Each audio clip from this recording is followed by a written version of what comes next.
Bueno, pues doy la más cordial bienvenida nuevamente al día de hoy.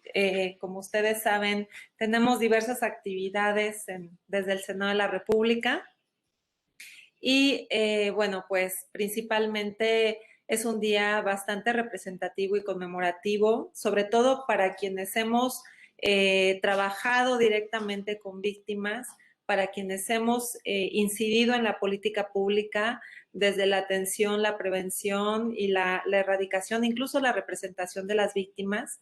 El día de hoy nos acompaña precisamente una experta operadora literalmente, en cuanto a todo el sistema de protección a mujeres y niñas víctimas de violencia. Le agradezco muchísimo desde el Seno de la República a la maestra Dilcia García Espinosa también, querida Almadelia, hazle llegar nuestro sincero agradecimiento a Dilcia, que es como mi hermana, la quiero muchísimo, y gracias por la oportunidad también que te das en acompañarnos el día de hoy. Quiero comentarles que la maestra Sandoval pues es una experta, como les he comentado, ella está a cargo actualmente de la coordinación de, pues literalmente es coordinadora regional de los delitos vinculados a la violencia de género en el Valle de México. Imagínense la responsabilidad que tiene la maestra, ¿no? De ella depende la atención, el acompañamiento y la representación dentro de todo el proceso de investigación de las víctimas. Y bueno, pues todo nuestro reconocimiento, querida Almadelia, por el trabajo que haces. Voy a leer una breve semblanza, pero también quiero platicarte que nos acompaña personal del Senado de la República. Tenemos una red de enlaces de género en el Senado de la República que forman parte del protocolo que tenemos aquí en el Senado, pero también nos acompañan de los congresos estatales de Oaxaca, de los centros de estudios de Veracruz, de Puebla. Nos acompañan también de estados del norte. No quiero quitar demasiado el tiempo, pero sí también agradecerle a la maestra Beatriz Adriana Salazar, que compartió también, querida Betty, desde el Centro de Estudios de Mujeres para la Paridad y Equidad en Oaxaca, en el Congreso de Oaxaca, esta conferencia, y también le damos la bienvenida a las diputadas y a los diputados que amablemente nos van a acompañar. Entonces, quiero también comentarles de manera muy breve una semblanza que la voy a minimizar, perdón, Almadelia, pero quiero aprovechar el espacio que tienes con nosotras y con nosotros para que podamos comenzar con tu intervención. Y bueno, va a haber muchas dudas, efectivamente, muchas participaciones, pero ya tú nos establecerás la dinámica para ir realizando la ponencia.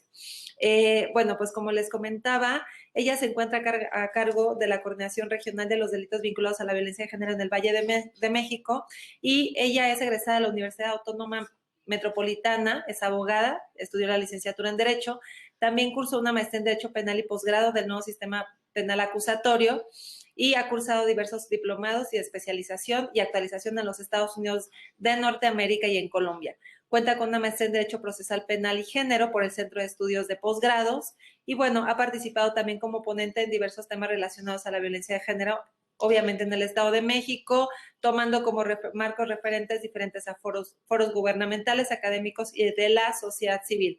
Durante 25 años se ha desempeñado en la Fiscalía General de Justicia del Estado de México y ha estado adscrita a diversas fiscalías regionales. Como le comentaba, ella es la responsable de la atención y de la coordinación de la atención a las mujeres víctimas de violencia en el Valle de México. Y bueno, justamente uno de sus estandartes y objetivos principales es lograr el acceso a la justicia de las mujeres que han sido víctimas de violencia, con el objetivo, obviamente, de seguir trabajando para la erradicación de la violencia y la disminución de esta. Entonces, querida Almadelia, estamos en tus manos. Muchas gracias nuevamente por acompañarnos, y bueno, pues te dejo con tu auditorio.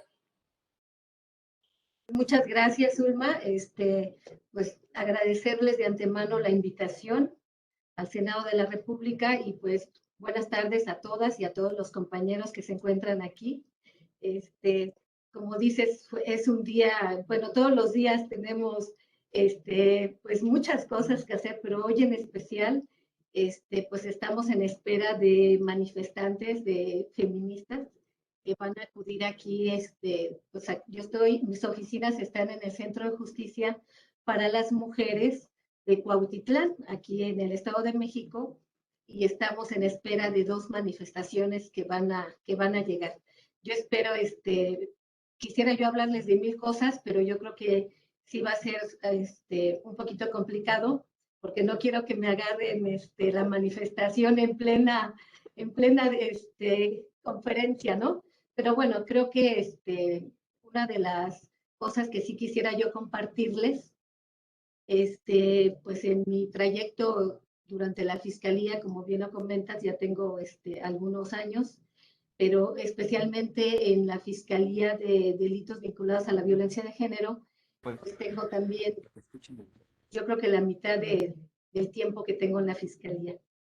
Y quisiera también comentarles y decirles un poquito de cómo está conformada la Fiscalía General de Justicia en los temas de género que nosotros manejamos. Dentro de la Fiscalía tenemos nosotros 4 centros de justicia. Mencionaron a todos los centros. Para las mujeres, está el centro de uno que se encuentra en Toluca, no sé si tenemos otro en Cuautitlán Izcalli, tenemos otro en Amecameca y tenemos otro en Ecatepec. De igual manera, yo sé que el Estado de México es una de las entidades con mayor número de habitantes y pues no es suficiente, ¿no? Pero también contamos nosotros con agencias especializadas en violencia familiar, sexual y de género. Permítame tantito.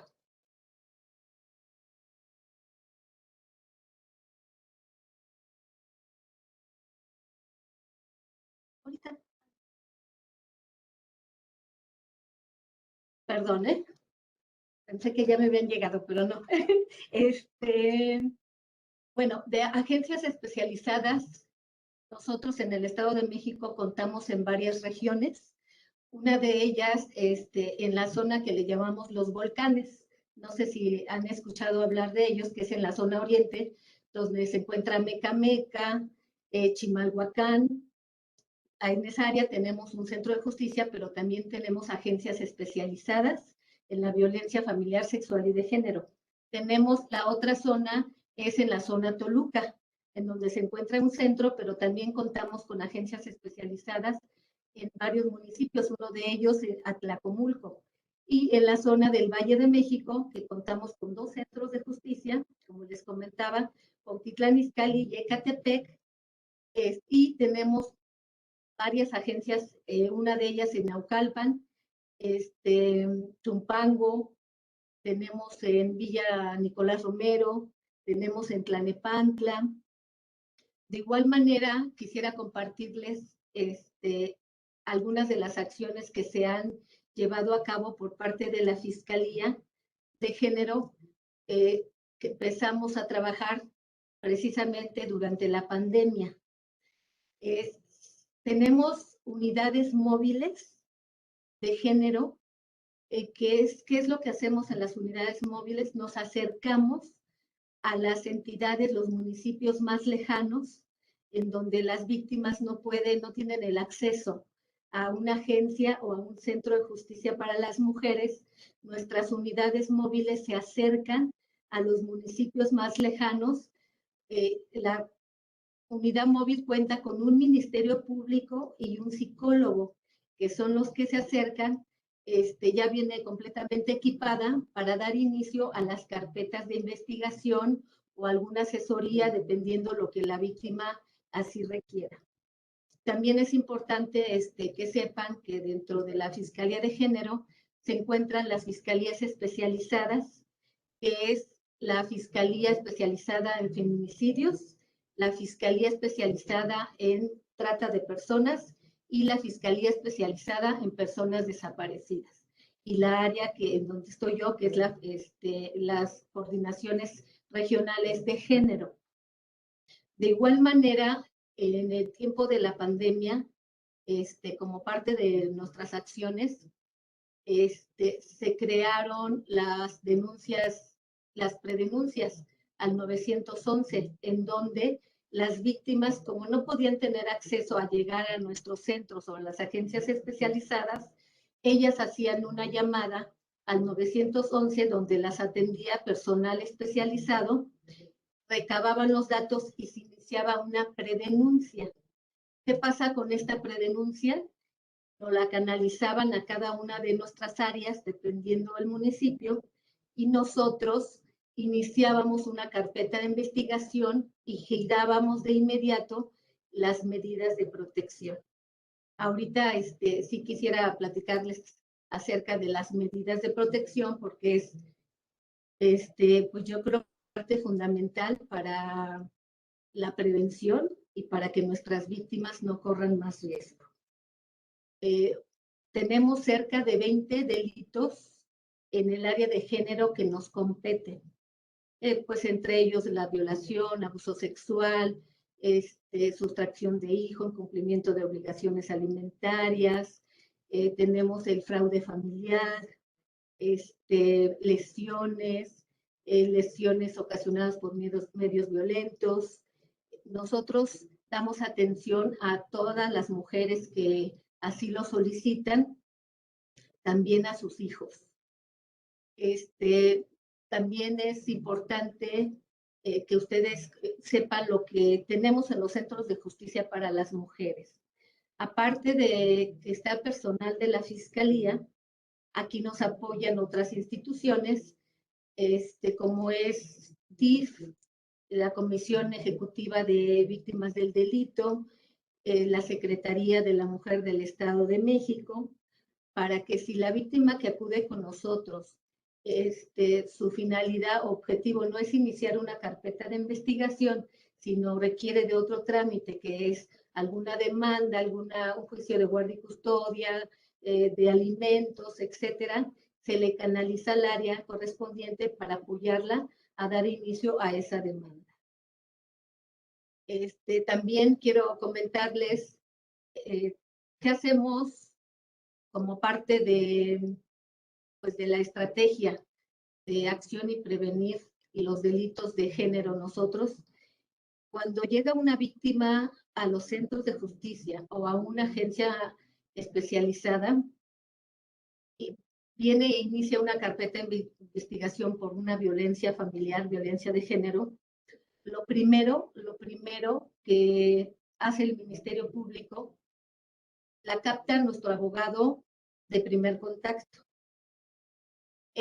La abogada le pide, llena un formato, le pide cuál es, qué es lo que necesita, qué trámite requiere, la canaliza con nuestro Ministerio Público, termina su denuncia, se pasa al área de psicología, de trabajo social, médico legista, y se le emiten sus medidas de protección.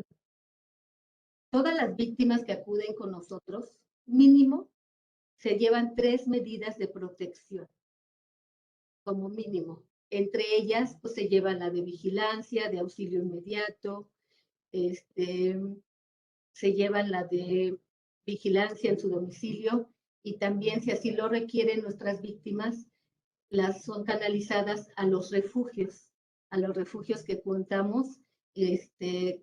También tenemos el apoyo de la iniciativa Spotlight, en donde nos están apoyando los hoteles de Fiesta Inn, en donde nos pueden tener a nuestras víctimas hasta días. La verdad, ha sido maravilloso, porque pues es un hotel de 4 o 5 estrellas en donde las víctimas pues se sienten acogidas, no se siente, porque van a acompañar las visitas, checan si alguien de ellos o sus hijos están enfermos, se les apoya con un médico, etcétera, ¿no? Les voy a compartir una presentación. No sé si gustan, voy a seguir con mi exposición, y ya al final ya lo dejamos para preguntas y respuestas.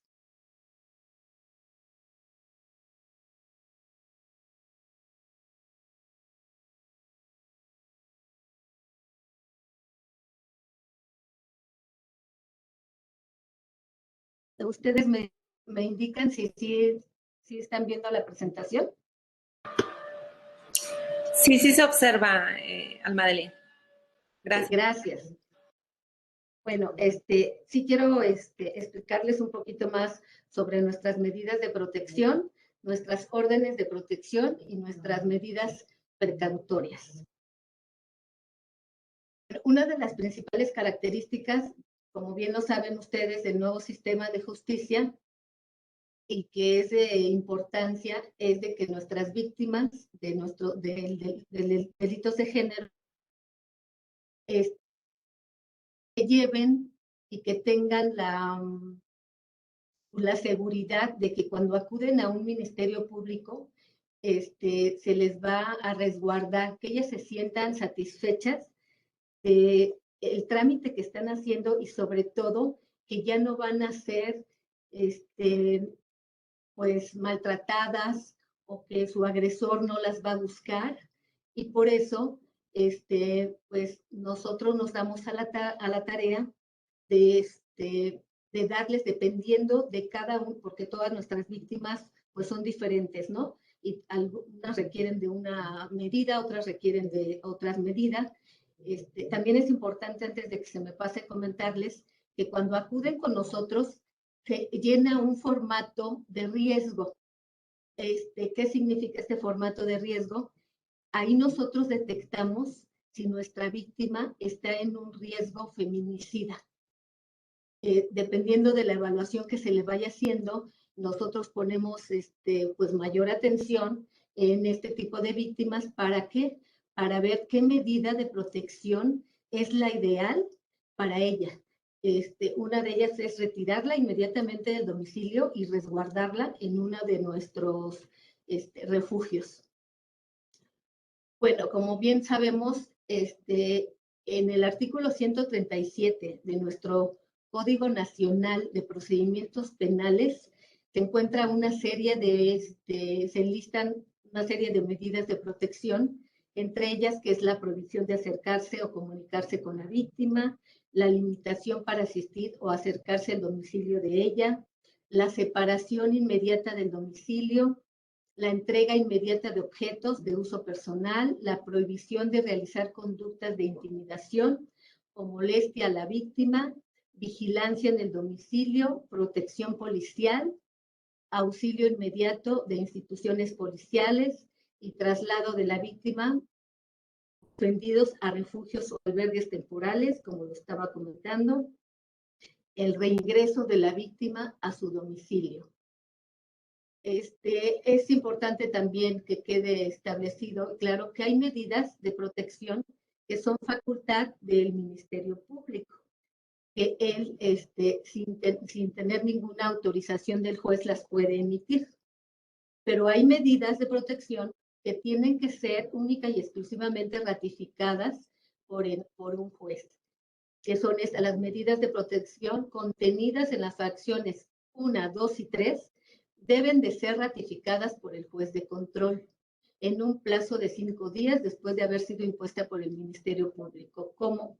¿Qué es lo que procede cuando nosotros emitimos una medida de protección contenida en estas fracciones?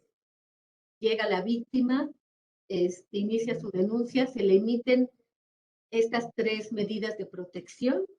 El Ministerio Público tiene los 5 días para que de manera virtual genera una audiencia ante el juez de control para que el juez ratifique estas medidas. También es importante que ustedes sepan que a raíz de la pandemia, parte de las acciones, como les comentaba, fue que se implementó el juez de control en línea. ¿Para qué? Para única y exclusivamente para nuestras medidas de protección. Ya no debemos también esperar los 5 días como marca nuestro Código Nacional, sino que el Ministerio Público, una vez que llega la víctima a iniciar su denuncia, lo que va a hacer es, si tiene ya su entrevista, nuestro dictamen médico, nuestro dictamen de psicología, solicita al juez una medida de protección en línea que son las que están contempladas en nuestras fracciones. Y el juez tiene 24 horas para resolver, pero muchas veces nos las resuelve en 5 o 6 horas. Las otras medidas que se contemplan en el artículo 137 sí son facultad del Ministerio Público y no es necesario que nos las ratifique un juez. Las medidas de protección son por 60 días y se pueden prorrogar hasta por 30 días. Las medidas son, ¿quién nos apoya a nosotros con estas medidas de protección? Nos apoyan los municipios, las corporaciones policíacas de seguridad pública, dependiendo el municipio en donde se haya cometido el hecho delictuoso o donde la víctima se vaya a habitar. Ahí nos apoya Seguridad Pública, pero también nos apoya la Secretaría de Seguridad del Estado de México. Estas medidas, como yo les comentaba, es para garantizar la seguridad de nuestras víctimas y de nuestros ofendidos. Quienes las ejecutan, pues ya les comenté que es parte de la colaboración que tenemos con Seguridad Pública. ¿Qué hace Seguridad Pública o la Secretaría de Seguridad del Estado para que nosotros verifiquemos que se están cumpliendo estas medidas? Ellos, cuando les llega la medida, acuden a donde se encuentra la víctima. Se ponen en contacto con ellos, se ponen a sus órdenes, les dejan un número telefónico para que en caso de que ellas sientan un riesgo, llamen inmediatamente y se acerca la policía. Ellos van llenando unas bitácoras, la policía nos llena bitácoras de las visitas, los acontecimientos que se vayan suscitando con cada una de nuestras víctimas y esas nos las hacen llegar a nosotros para incorporarlas a nuestra carpeta de investigación. También, pues sabemos que tenemos nuestras órdenes de protección, las cuales están contempladas en nuestra Ley General de Acceso a las Mujeres a una Vida Libre de Violencia. Estas nosotros, pues realmente son las órdenes de protección que van en conjunto con nuestras medidas de protección. Aquí, los tipos que tenemos de órdenes de protección y que se contemplan en esta ley general son las de emergencia, las preventivas y las de carácter civil. Las órdenes de protección de emergencia, una de ellas es la separación inmediata del domicilio en donde habite la víctima. La otra es la prohibición de acercarse a la víctima, el reingreso de la víctima a su domicilio y la prohibición de intimidar o molestar a las víctimas y personas cercanas a ellas. Las órdenes de protección de carácter civil es la suspensión temporal del régimen de visitas, la prohibición del agresor de enajenar bienes del domicilio, posesión exclusiva de la víctima del bien, embargo preventivo de los bienes del agresor, obligación alimentaria provisional o inmediata. Y las órdenes de carácter preventivo es la retención de armas de fuego que el agresor tenga en su propiedad, inventario de bienes de uso común de la sociedad conyugal, uso de bienes del domicilio conyugal, entrega inmediata de objetos de uso personal, auxilio policíaco inmediato con autorización de ingresar al domicilio y brindar servicios de reeducación especializados para el agresor. Bueno, la mayoría de estas órdenes de protección, tanto de emergencia y preventivas, se encuentran, como bien ya ustedes lo pueden observar, también dentro de nuestro artículo 137 del Código Nacional para Procedimientos Penales.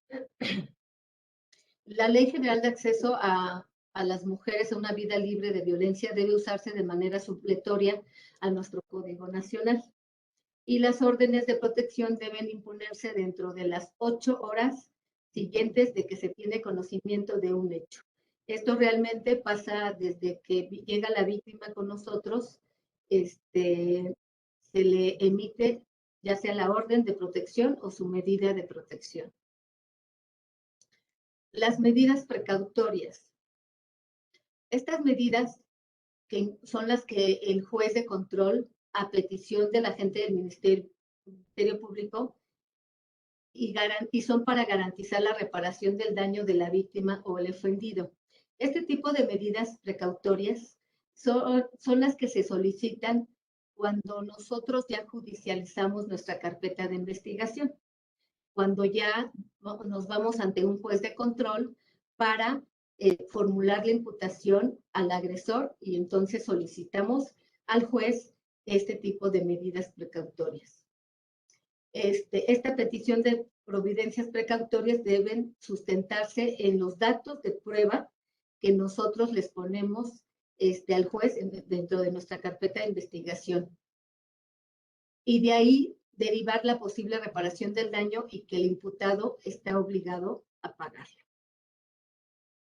Esta duración de estas órdenes son de 60 días y se prorrogan por 30 días. Y son la autoridad facultada para también solicitarlas, pues son impuestas por el juez de control a petición del Ministerio Público.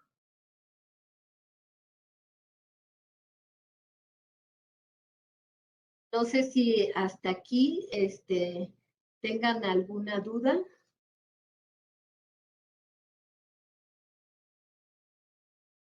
Sí, no es duda, querida Almadelia, nada más precisar si ustedes tienen alguna incidencia en cuanto a cuáles son las órdenes de protección que son más recurrentes en un momento dado, depende de las denuncias que tienen.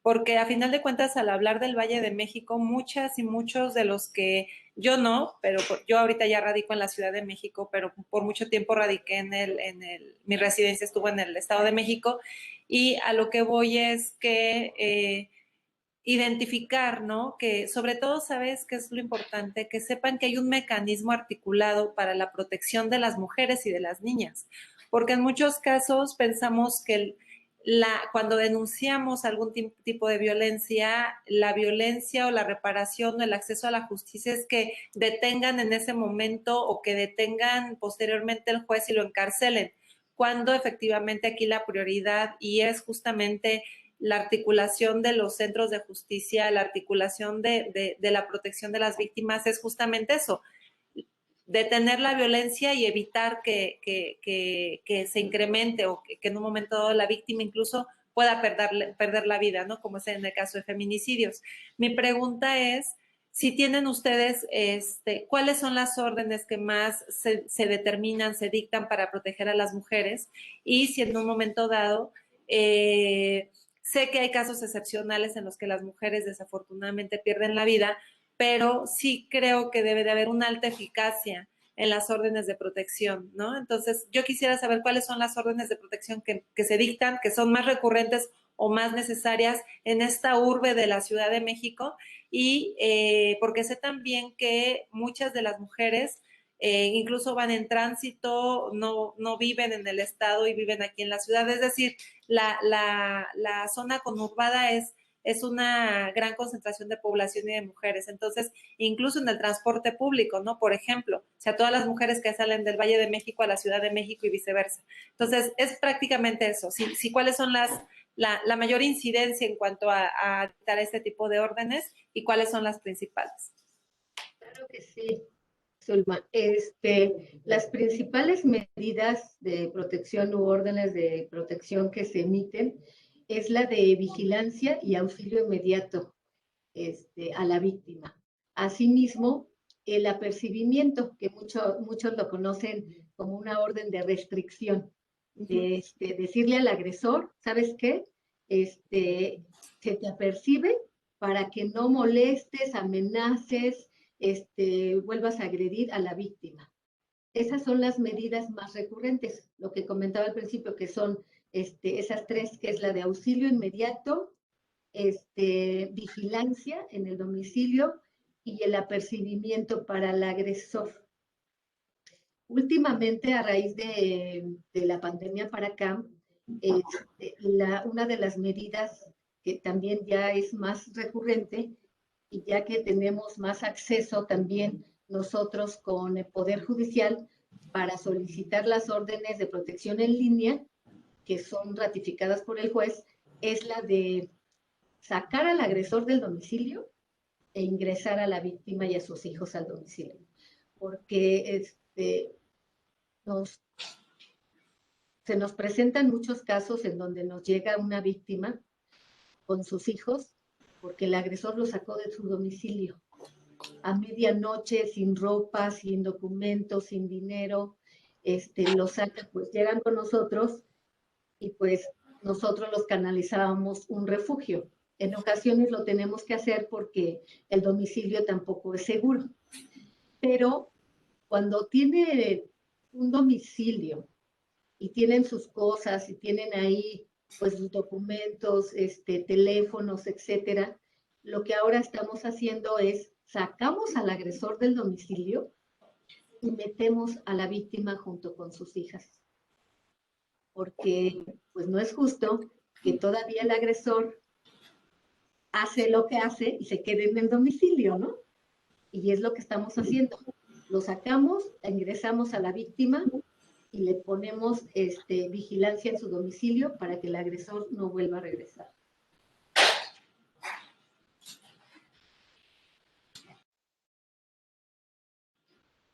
Muchas gracias. Y otra pregunta por si nuestros participantes tienen algún comentario o pregunta. Es bien sabido que, bueno, a las mujeres, como tú bien dices, salen, ¿no? Muchas veces huyendo con lo que traen puesto encima, ¿no? No les da oportunidad de tomar nada, absolutamente ropa, ni documentos, ni nada. Sé que hay un mecanismo con ustedes en el cual se les provee de los artículos básicos necesarios, pero también entiendo que tienen convenios o de colaboración con otras instancias del mismo gobierno del Estado de México para que a esas mujeres se les apoye con otros insumos, por ejemplo, despensa, todo el tema de alimentos. ¿Nos podrías platicar un poquito de esa parte, de la sostenibilidad literalmente de las víctimas que en un momento dado, pues muchas de ellas no trabajan, no tienen algún ingreso, y cómo, bueno, el aparato de justicia, que en este caso representan ustedes, además de resguardarle en cuanto a seguridad, a brindarle protección y seguridad jurídica, pues se articulan con otras instancias justamente para proveerla de estos insumos? Claro que sí. Efectivamente, cuando nos llega aquí una víctima, pues con lo que trae puesto, como bien lo acabas de decir, nosotros nos apoyamos con DIF, DIF ya sea de los municipios, DIF del Estado de México, con la Secretaría de las Mujeres, nos apoyamos también, Spotlight también nos apoya, ellos nos mandan a nosotros, enseres, nos mandan ropa. Aquí dentro de los centros contamos con compañeras de trabajo social, que son las que hacen todo el acompañamiento, desde que llega aquí la víctima en esas condiciones, hace todo el acompañamiento para que esta víctima tenga lo necesario. Si de momento urge que ella tenga sus documentos porque ella no se quiere ir a un refugio y se quiere ir a otro estado que está su familia, lo que hacemos es, nos apoyamos con la Comisión Ejecutiva del Estado de México para la compra de los boletos, para hacer el traslado, pero todo este acompañamiento nos apoya nuestras compañeras de trabajo social para tener, como lo dice, su ropa. Si necesitamos los documentos que se quedaron dentro del domicilio, lo que hacemos en ese momento es girar una medida de protección que nos la marca nuestro Código Nacional para que vaya policía y sacar los documentos personales para que se los entreguemos a ella porque ella los necesita por cualquier situación, pero desde que llega la víctima siempre va a tener el acompañamiento de cualquiera de las instancias para proveerle lo que necesite, las ropas, como lo comento, si ella se va a ir al refugio, viene personal del refugio porque son refugios que no tenemos nosotros, pues, los datos o el domicilio de dónde están, porque se necesitan resguardar a nuestras víctimas. Llega personal de los refugios por ellas, por sus hijos, y ellos se los llevan.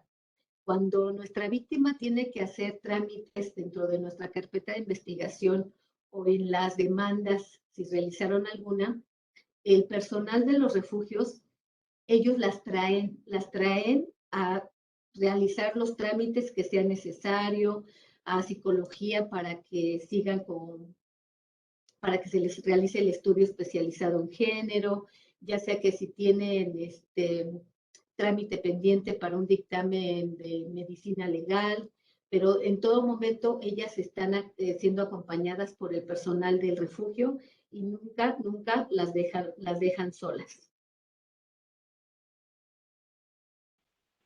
Muchas gracias, Almadelia. Efectivamente, es toda una articulación. Y yo quiero tener una última intervención y preguntarte algo.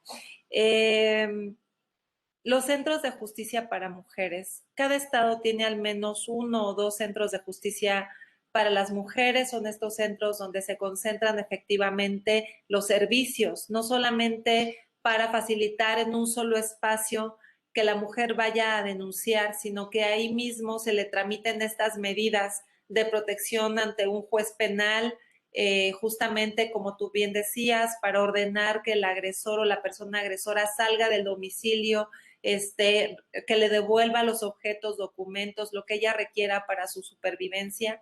Y además de estos centros de justicia están, digo, lo comento porque hay muchas personas que están conectadas que a lo mejor no tienen el antecedente de este mecanismo tan importante que representa para el acceso a la justicia a las mujeres.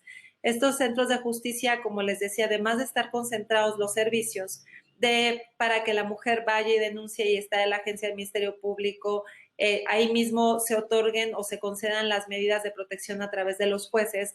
Hay representación, por ejemplo, del DIF que dice Almadelia, para que puedan someterse y proveérseles de despensas de otro tipo de asistencia social. Y también están, por ejemplo, el Instituto de las Mujeres, que representa los derechos, les brinda acompañamiento, empoderamiento. Es decir, mi pregunta va a lo siguiente. Hubo una reciente reforma que se aprobó en el Senado y se regresó a Cámara de Diputados, porque efectivamente los centros de justicia no cuentan con una dinámica bien establecida respecto a la competencia de lo que le toca a cada quien, ¿no? Sé que ustedes tienen varios centros de justicia y yo quisiera preguntarte, querida Almadelia, ¿qué tanta eficiencia y qué tanta recurrencia tienen los centros de justicia en comparación con las agencias del Ministerio Público? O sea, ¿las mujeres sí están acudiendo a los centros de justicia o van primero a la agencia del Ministerio Público? Lo digo por lo siguiente.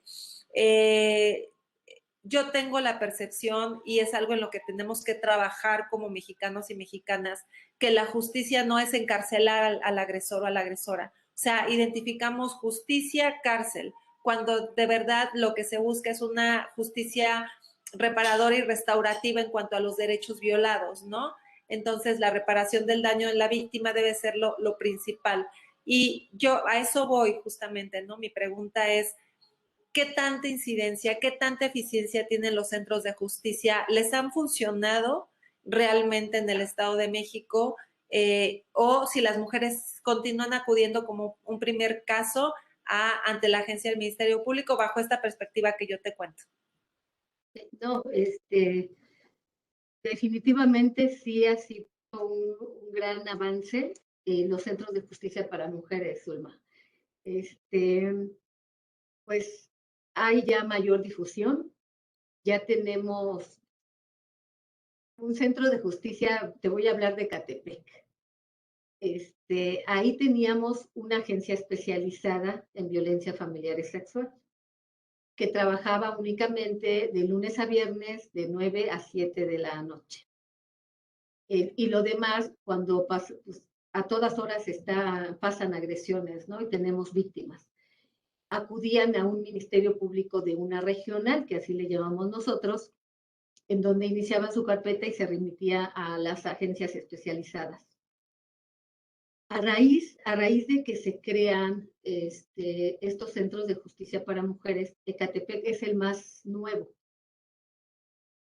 Nosotros estamos atendiendo en el Centro de Justicia de Ecatepec al día cerca de 250 usuarias al día. Y te hablo de Ecatepec porque creo que todos sabemos que Ecatepec es Ecatepec.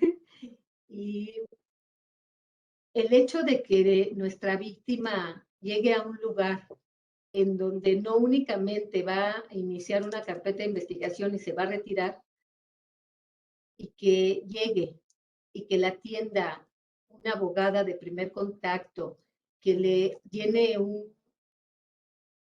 el factor de riesgo, que se sienta acompañada en su proceso, que la pase a psicología, que la pase a trabajo social, pues creo que, como bien sabemos todas, es el tema y la finalidad de estos centros es que ellas no se sientan revictimizadas.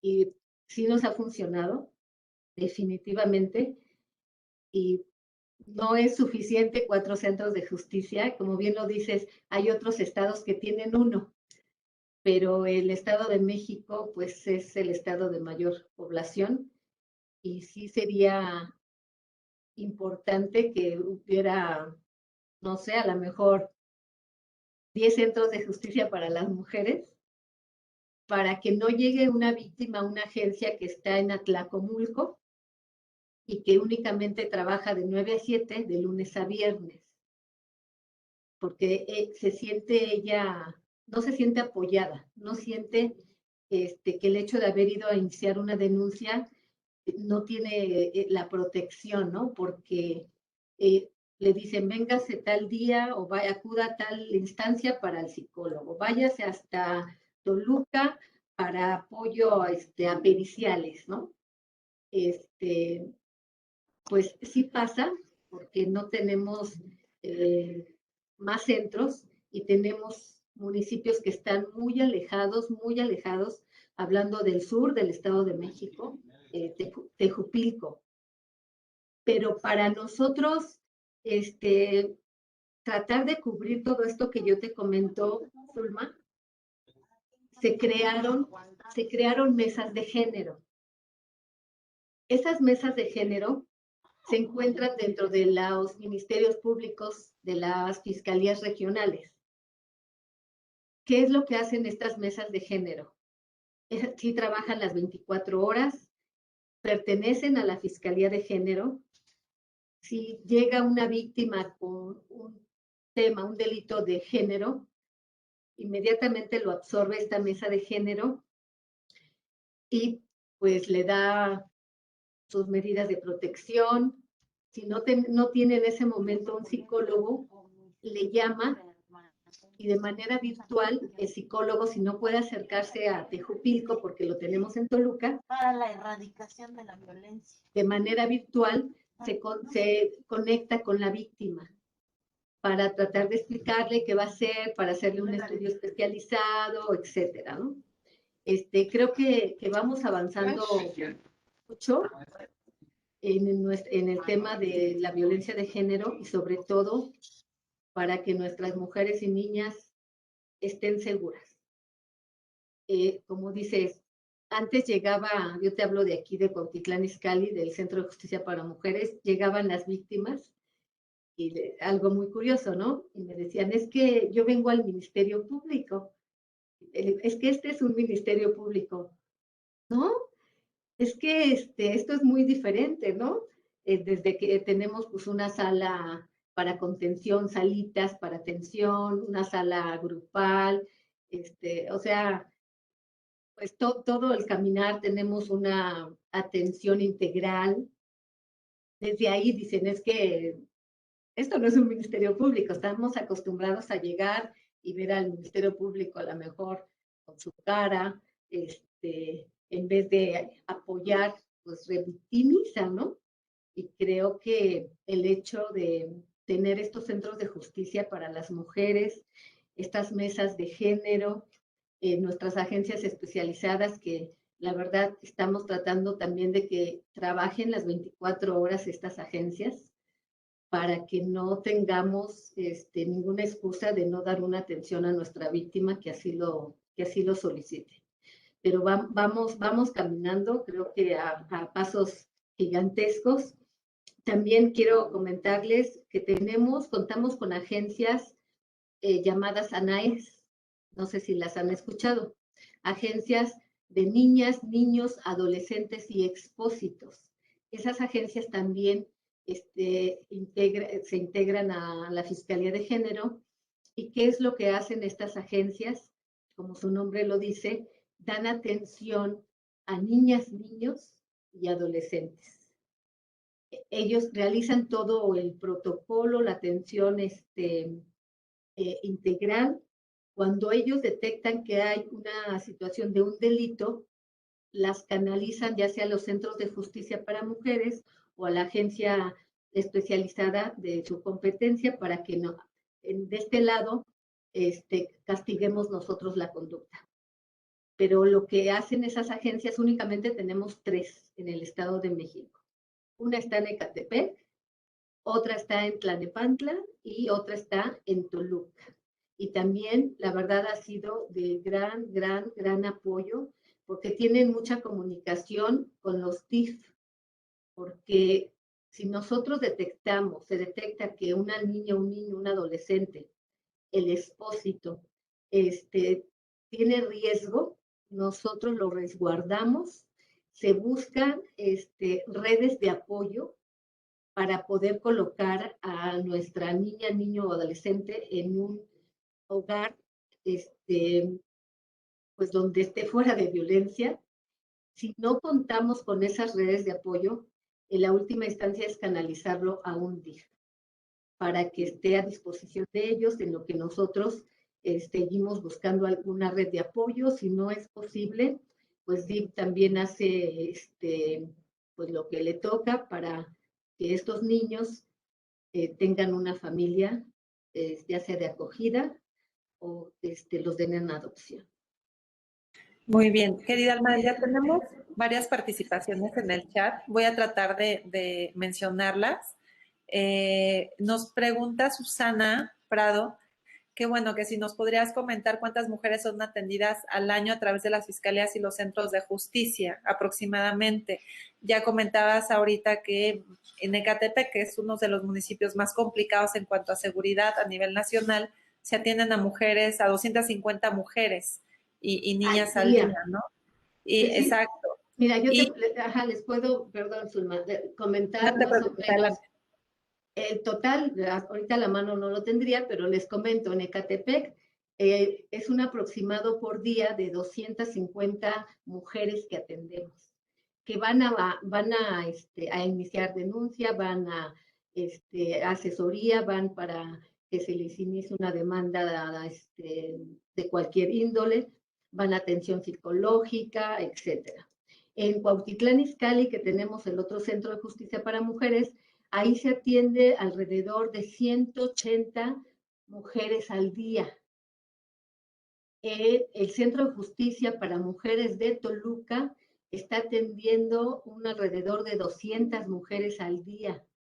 Y el Centro de Justicia para Mujeres de Amecameca está atendiendo un aproximado de 100 mujeres, 80 a 100 mujeres al día. Es uno de los centros que de menor atención, ¿no? Porque afortunadamente es un municipio que es el índice delictivo de la violencia de género es menor.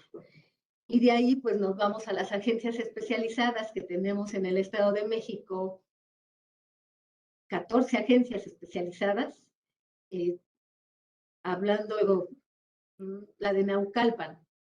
En Naucalpan se están atendiendo al día un aproximado de 120 mujeres al día. O sea, yo creo que, no tengo a la mano, pero con mucho gusto yo te puedo compartir cuál es el número total de las mujeres que atendemos en el Estado de México, en nuestros centros y en nuestras agencias especializadas y las mesas de género. Muchas gracias. Sí, por lo que estaba haciendo cuentas, solamente en Ecatepec al año, entonces atienden más de 100,000 mujeres. Entonces estamos hablando cerca de 1 millón en el Valle de México al año, ¿no? Sumando todas estos mecanismos. Entonces, justamente alguien nos pregunta que, bueno, Adriana de Oaxaca, del Centro de Estudios de Oaxaca, nos preguntan que, bueno, existen muchos mecanismos para garantizar los derechos de las mujeres y es una pregunta muy recurrente, ¿sabes? Almadelia, muchas veces dicen, ok, si estamos progresando y se hace más visible la violencia y entonces se crean mecanismos, entonces, ¿por qué sigue en aumento la violencia? Yo en muchas ocasiones he dicho, es que no es que esté en aumento, sí, obviamente está en aumento, pero también las mujeres están más conscientes de su seguridad y se identifican o se autoidentifican que están como víctimas de violencia y eso provoca pues que acuden a denunciar. ¿Tú qué opinas de esto, Almadelia? Porque nos dicen, ¿por qué está incrementando la violencia desde tu experiencia? Ok, mira, como bien lo dices, yo tampoco creo que esté incrementando. Desgraciadamente siempre ha existido, pero ahora pues ya no se quedan calladas. Ahora sí denuncian, ahora hay más difusión. Ya tenemos por parte de Fiscalía y otras instituciones acciones para difundir, permíteme tantito, para difundir lo que hacemos, lo que tenemos dentro del Estado de México, tanto en los centros de justicia como en las agencias, ya se difunde y las mujeres ya no se quedan calladas. Por eso es de que pues tenemos tanta incidencia porque las mujeres pues ya denuncian y no se quedan calladas. ¿Qué está pasando? ¿Por qué sigue la violencia? Yo creo que pues son muchos factores que hay que trabajar todos, yo creo que desde las instituciones, así como todo mundo, trabajar en la prevención, Zulma. Creo que es una parte importante. ¿Me permites tantito? Sí, adelante, adelante. Bueno, hago uso un poquito de la palabra en lo que la maestra Almadelia toma la ponencia nuevamente. Yo voy a tratar de también compartirles un poquito. Creo que tiene que ver con que efectivamente las mujeres denuncian, están siendo incluso acompañadas o empoderadas por otras organizaciones de mujeres que en su momento también fueron víctimas. El día de ayer tuvimos un evento aquí en el Senado de la República justamente para conmemorar a las víctimas pues no conmemorar, sino pues renombrar, por decirlo así, enunciar, visibilizar a las víctimas de la violencia, a las mujeres víctimas de violencia. Y participaron 2 madres, una de ellas sobreviviente a víctimas de feminicidio y otra madre de una chiquita de 12 años que fue brutalmente asesinada. Entonces, ambas coincidieron en algo, en que el hecho de haber transitado por un proceso de impunidad y de no acceso a la justicia las hizo aliarse a otras mujeres y ahora son activistas, ¿no? Son defensoras incluso de los derechos humanos. Yo creo que cualquiera puede ser defensora de derechos humanos por la propia convicción, ¿no? Entonces, alguien también pregunta que cómo se le da visibilidad al tipo de programas y ayudas que pueden recibir las mujeres, pues existen miles de elementos. Uno de ellos es la alerta de violencia de género, que es un mecanismo justamente en la cual el Estado de México tiene activos algunos municipios con este proceso de alertamiento. Y dentro de esta alerta de violencia de género, la prevención es una de los principales. Se obliga a los estados, a los municipios que tienen activa este mecanismo para que generen acciones y visibilicen lo que está ocurriendo en el territorio, alerten literalmente a las mujeres para que prevengan, para que se cuiden, mencionan cuáles son las zonas de riesgo, es decir, hay todo un mecanismo permanente para visibilizar el tipo de protección. Pero bueno, ahorita seguramente Almadelia nos comenta, porque Almadelia, tomé una última pregunta, de cómo se le da visibilidad al tipo de programas y ayudas que pueden recibir las mujeres. Cómo se hace visible, cómo se llega, y es que es bien complicado, cómo llegas a las mujeres que viven, por ejemplo, del otro lado de la ciudad o del estado, en las zonas límites de Chalco. El Estado de México colinda con Michoacán, por ejemplo. Hay municipios en la orilla que colindan con Michoacán y con otros estados. ¿Cómo llegan a ellas? ¿Cómo le hacen para poder llegar? Ajá. Mira, como bien lo comentabas, que parte de las acciones que se fueron realizando por las alertas de género, se crearon policías, células de policías en los municipios. A estas células de policías constantemente se les está dando capacitación para los temas de género. Ya ahorita nosotros contamos con 125 municipios y ya tenemos ahorita cerca de 110 unidades de policías en los municipios que nos apoyan con estos programas que dices, para difundir, para hablar con las mujeres que se encuentran dentro de cada municipio lejano y decirles, ¿no? Que se cuenta con una agencia o con un centro de justicia o con un instituto de la mujer para que se le apoye y para que si está siendo víctima de alguna violencia no se quede callada y que hable, ¿no? Pero es una de las acciones que se creó aquí en el Estado de México mediante la alerta de género que se activó, estas policías de género, y también los institutos de las mujeres de los municipios también están en constante comunicación, pláticas, conferencias, se están preparando con muchas instituciones del Estado de México, del gobierno federal, para que ellas lleven hasta sus municipios las acciones que se realizan. Muy bien. Y por último, que justamente tiene que ver con la carta a, pues no a Santa Claus, pero sí que nos digas qué hace falta en el aspecto legislativo.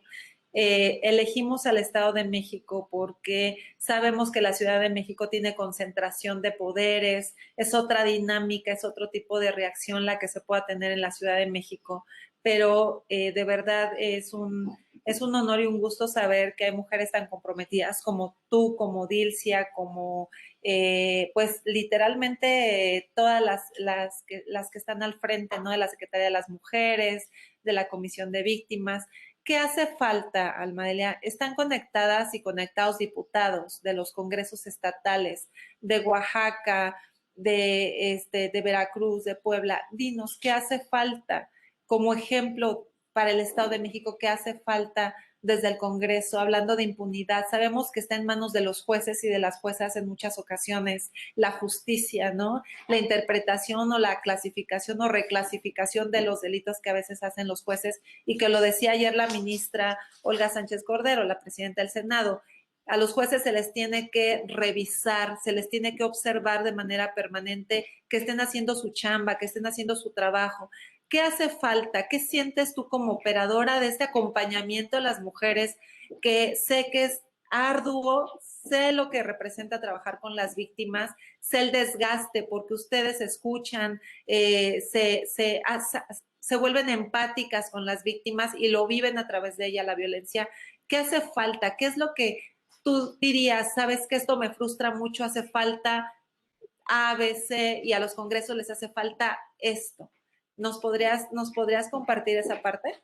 Claro que sí. Pues bueno, yo desde mi trinchera y lo que he percibido, ¿qué nos falta? Yo creo que a todos nos falta, a todas las instituciones que trabajamos en estos temas, mayor compromiso,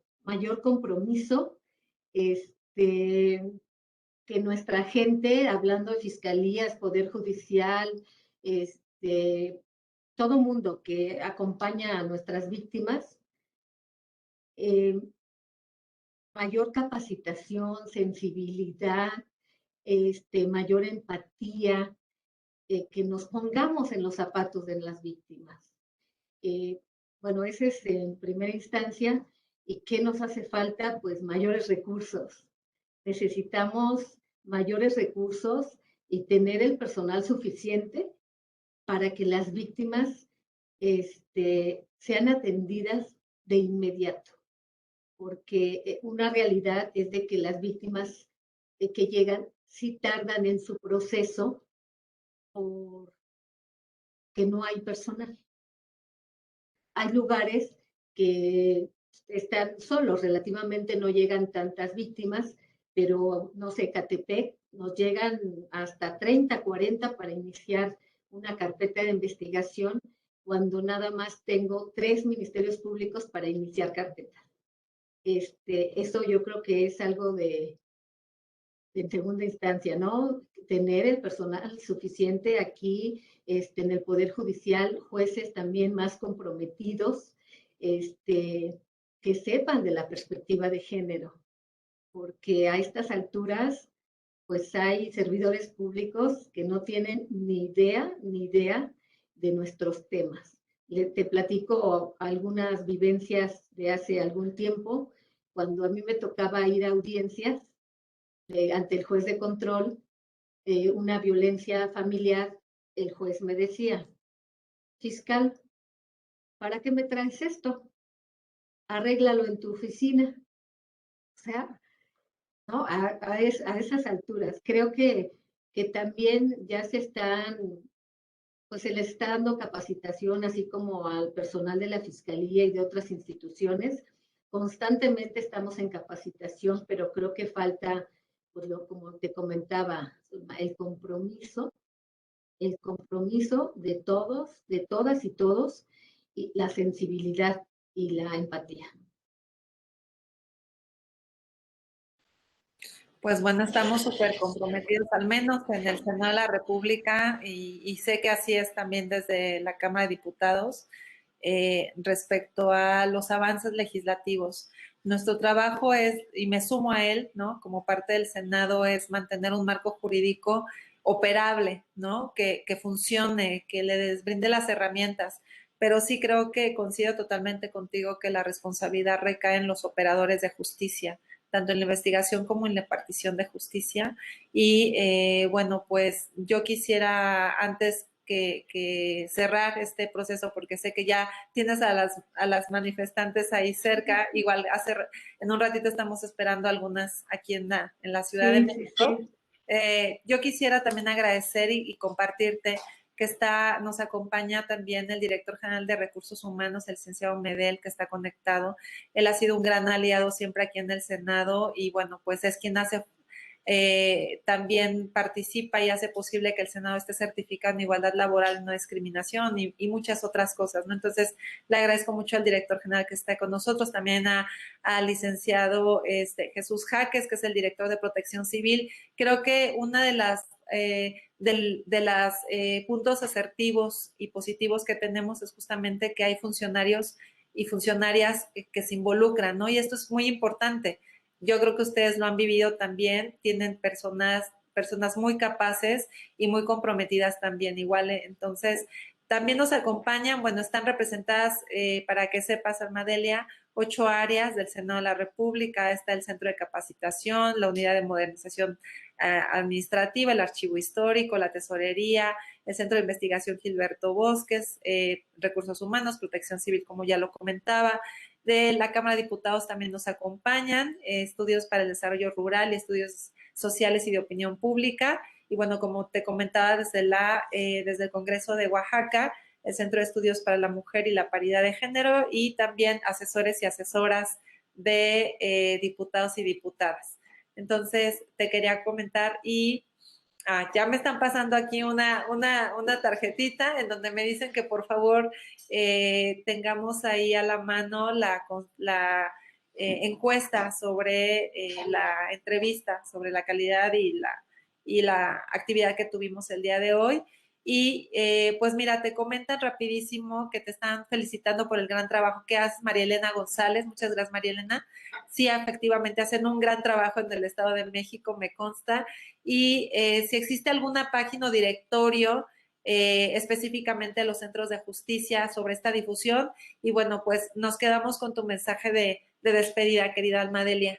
Y espero que te vaya muy bien con el día de hoy, que salgan una situación provechosa de las manifestaciones que se realicen el día de hoy. Entonces, yo creo que de todo se tiene que aprender y que sacar lo positivo.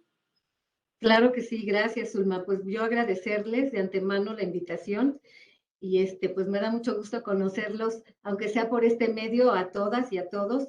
Y pues sobre todo agradecerles, yo estoy a sus órdenes, yo ahorita les paso mi contacto por si requieren de alguna información, alguna estadística, con mucho gusto yo se las proporciono, los directorios de la Fiscalía de Delitos Vinculados a la Violencia de Género, en donde tenemos los centros, las agencias. Con mucho gusto, si quieres te lo comparto, Zulma, ya tú se los haces llegar, pero también con gusto les comparto mi número telefónico, para que si tienen alguna duda del Estado de México, de lo que estamos haciendo en la Fiscalía de Género, pues estoy a sus órdenes y agradecerles de antemano la invitación. Gracias. Muchas gracias, Almadelia. Sí, nos quedamos con ese contacto, lo compartimos. Muchas felicidades, mucho éxito y también hay que cuidarse mucho, porque sabemos que también el ser representantes y el trabajo que realizan no es nada fácil e implica su riesgo. Entonces, salúdanos. Claro. Salúdanos. Gracias, Zulma. A la No, y maestra. claro que sí, y lo que comentabas de las manifestantes, ¿no? Y creo que en el Estado de México es donde más nos visitan, así como en la Ciudad de México. Y también creo que hemos generado buena estrategia y comunicación con todos los estados y la Ciudad de México para pues saber cómo llevar, ¿no? estos temas y cómo pues hablar con ellas y dar también pues respuesta a sus peticiones.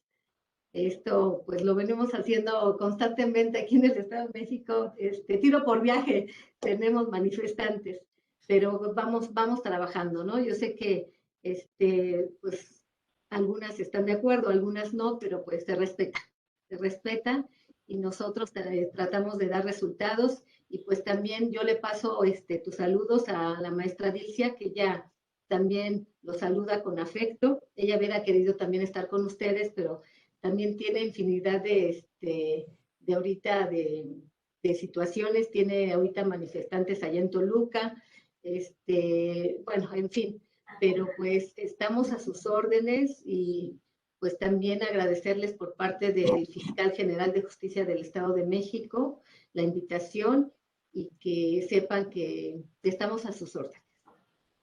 Muchas gracias, Almadelia. Gracias también al Congreso de Aguascalientes que está conectado. Y bueno, pues excelente día. Feliz 25 de noviembre. Hay que conmemorar los movimientos feministas que hicieron posible que el día de hoy estemos hablando de este tema específicamente. Muchas gracias y excelente día. Gracias, Almadelia. Gracias. Saludos a todas y todos. Gracias. Saludos a todas y a todos. Gracias. Hasta luego. Saludos, hasta luego. Saludos.